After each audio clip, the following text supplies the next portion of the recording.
It's Latin for many. Tick. Now suck your blood. Now suck Politics. your blood. All right, we got I'm sorry, we don't have a recession. I thought I said we're in a recession. But Foolish. apparently what a foolish mistake you made. I don't know what I'm talking about. Here's a White House. I don't know the press secretary guy here. Maybe he's an economy guy, but a little short clip of him explaining recession. As Secretary Yellen said on Sunday, 2 negative quarters of GDP growth is not the technical definition of recession. It's not the definition that economists have traditionally relied on. That's not true. It's interesting because, you go to Investopedia as one example. There's many examples out there.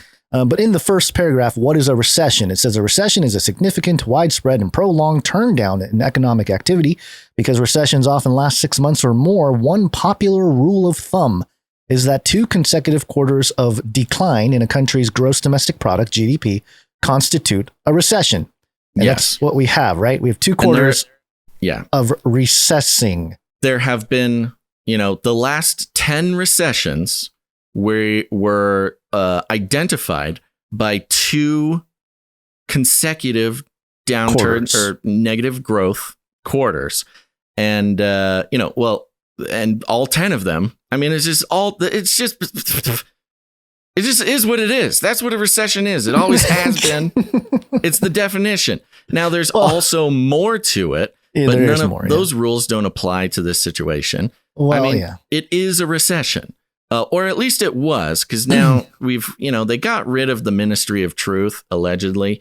But why do you need a Ministry of Truth when you can just be the president and command the Federal Reserve or whatever to change the definition of recession to protect your reputation? Right. So a lot of people are pointing out that, that's wrong. The recession, the White House saying the recession is not based on that 2 downturn quarters. The Business Insider published the headline, "No, the White House isn't changing the definition of a recession," because that's what everyone was saying. And it goes through here, talks about all the numbers and yada, yada, yada. It's got Americans on edge. But according to the National Bureau of Economic Research, a semi-official arbiter of when U.S. downturns start and ends. And so they have a criteria that is more complicated than the 2-quarter rule. So their whole thing is, all right, a general rule of thumb is 2 quarters, a downturn. But it's not really, because, we got bureaucracy, basically. And if you go to the BEA, which I think is like the, what was it? I forget the name of the thing here. It's a government website, BEA.gov. I think it's some the Bureau kind of Economic I don't know. Administration, sure, or something. There's a section here about recession, and it says, in general, the word recession connotes a marked slippage in economic activity while gross domestic product is the broadcast measure of economic activity. The often cited identification of a recession with 2 consecutive quarters of negative GDP growth is not an official designation. The designation of a recession is the province of a committee of experts at the National Bureau of Economic Research, a private, nonprofit research organization that focuses on understanding the U.S. economy. You see, you people don't understand the economy. It's by committee. We get to say when it's a recession. And just because the last 10 times there was 2 downturns in growth in 2 consecutive quarters, it was a recession. 10 out of 10 was a recession. But no. Now we're on the 11th. And the committee has changed its mind. Even just the etymology of recession, the act of receding, going backwards. Which is what happened. But okay. And it goes along with the themes that we've had over the past couple years of just, when something is inconvenient, we change the definition of it. They changed the definition of vaccine. Remember that? They changed the definition of anti-vaxxer. Remember that? Right. Of course, the definition of woman got changed. The definite, this is just another part of that. Okay. We're just redefining recession. English is a living language, guys. We can just change it whenever we want.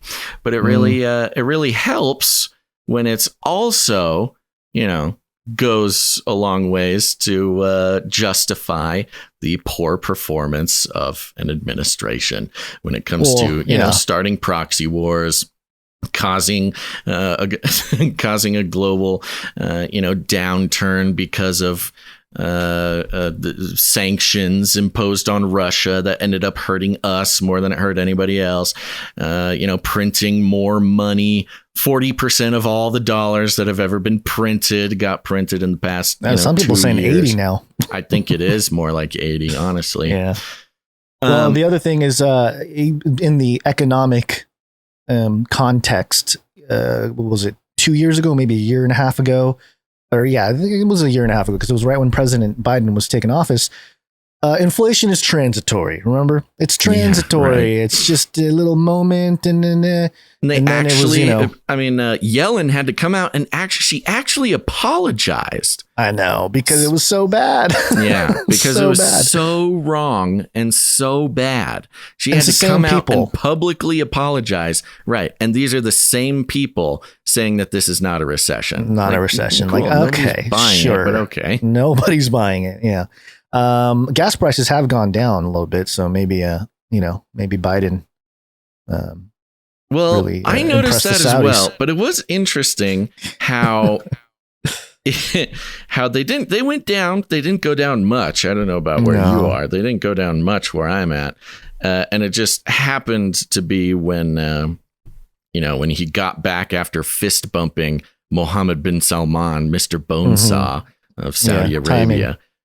Yeah, I wonder what he had to give up. That fist bump really gave us, a 10-cent decrease in gas prices. So worth it.